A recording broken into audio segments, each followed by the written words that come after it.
तंगेज चीजें दिखाने वाले हैं जो अगर किसी के पास हुआ करती थी तो वो भी किसी अंबानी से कम नहीं थे। अरे तो तुमने क्या मंगाया भैया? तुम्हारे बाप दादा ने लैंप मंगवा लिया था फॉरेन से। बगैर बिजली के पंखा चलेगा, बगैर बिजली के रूम हीटर चलेगा, बगैर बिजली के बगैर सेल की टॉर्च चलेगी। पुराने जमाने में भी वायरलेस प्रेस हुआ करती थी सर। चिमनी निकाल रहे हैं सर, ये आपकी चिमनी बाहर आ गई, जिसमें हमने मेडिकल स्पिरिट का यूज किया है। केरोसिन नहीं मिलता आजकल जी। पिस्टन बना हुआ है, उसके नीचे मैंने चिमनी को लगा दिया है। हीट से काम करता है, पिस्टन गर्म होएगा और गर्म होने के साथ ही वो ऊपर उठ जाएगा।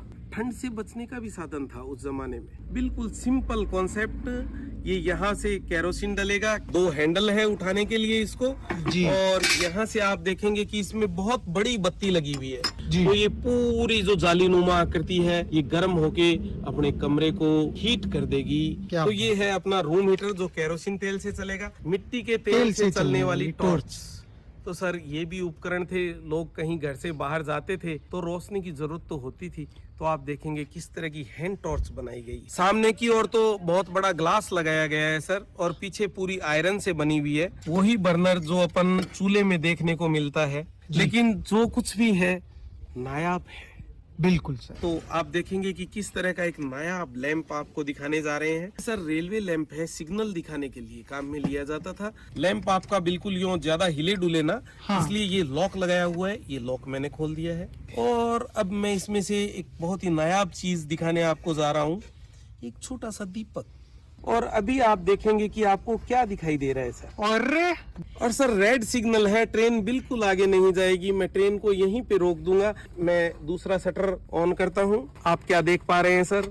सिग्नल ग्रीन हो गया सर। ग्रीन हो गया है तो ट्रेन को अब आने का रास्ता खुल गया है। ये देखिए, ये पूरा इस तरह से आगे लेके। दोस्तों इस तरीके का सिग्नल ना ही पहले आपने कभी देखा होगा कि उस जमाने में भी लोग फ्रीज का आनंद कैसे उठाते थे। ये अपना सर फ्रीज का टैंक आ गया, केरोसिन का टैंक।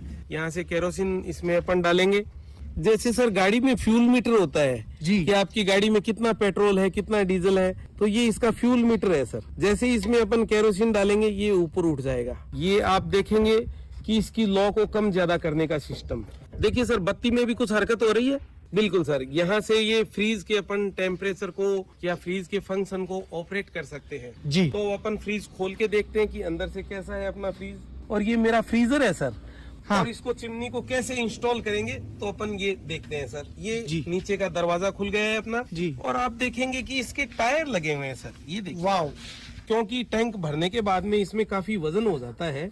ये देखिए सर, नीचे जाता जा रहा है अपना फ्यूल टैंक। ये मैं इसको लॉक कर रहा हूँ। ये लॉक कर दिया सर मैंने। फ्रीज के पीछे लगभग वही मैकेनिज्म है जो आजकल के फ्रीज को देखने को मिलता है। बगैर बिजली के कपड़े प्रेस भी होंगे सर। यहाँ से सर इसमें केरोसिन फिलअप होएगा, फिर अपन इसको बंद कर देंगे। ये पंप सिस्टम होगा। अच्छा। जैसे यहाँ पे नोजल लगे हुए हैं, हाँ। जिनमें से कि केरोसिन बाहर आएगा तो उसको प्रेशर की जरूरत पड़ेगी। जी। पीछे से हवा का दबाव होगा जी। तो केरोसिन बाहर आएगा। कि यहाँ पे ये रेगुलेटर भी बना हुआ है, made in England. Made in England. जी। बहुत अच्छी बात है सर। और इस पे भी कुछ लिखा हुआ होगा sir, on off. On off. On जी। ऑफ का भी है और रेगुलेटर भी है साथ में। तो सर ब्याह शादी में और रात को घरों में रोशनी के लिए क्या उपकरण हुआ करते थे, जरा ये बॉक्स दिखाएंगे आप सर? Kerosene Germany. तो देखिए सर, जर्मनी का बना हुआ बहुत ही नायाब आइटम और इस तरह की पैकिंग आया करती थी सर।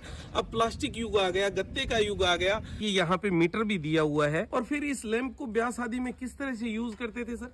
इस तरह से यूं हाथ में लेके, और यहाँ पे फार्गो कंपनी का मेंटल लगता था एक, वो भी आपको दिखाएंगे। यहाँ पे लगता था। हाँ। और फिर ये इसका स्लो और लो, मतलब कम ज्यादा करने का सिस्टम है। मेंटल एकदम से फूल जाता था फूल जाता और था। जो मेंटल कपड़े का होता था वो एकदम से सख्त हो जाता। हाँ। और रोशनी देने लग जाता था सर। क्या बात है।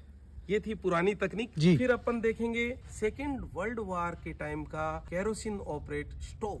तो आप देख सकते हैं कि किस तरह से अपन इसके ऊपर बर्तन रख सकते हैं। यहाँ पे तो ये आ गया अपने स्टैंड, दोनों बर्नर यहाँ से ऑपरेट होंगे कम ज्यादा करने के लिए। ये यहाँ पे इसका पिस्टन। सर इस स्टोव की भी कैपेसिटी बहुत ज्यादा हुआ करती थी, आर्मी में यूज किया जाता था। बहुत से सैनिकों का खाना इस पे तैयार हो जाता था। दोस्तों कुछ टेक्निकल समस्या के कारण फिलहाल हम इस फैन को नहीं चला पाए, लेकिन नेक्स्ट वीडियो में हम आपको बिल्कुल इसको चलाकर भी दिखाएंगे। दोस्तों आप लोग कहां कहां से हमारे वीडियोस देखते हैं ये भी हमें बताइएगा। और सर बहुत बहुत धन्यवाद आपका, जो आज भी आपने इन पुरानी एंटीक चीजों को संग्रह करके रखा हुआ है। धन्यवाद। दर्शकों का भी बहुत बहुत धन्यवाद।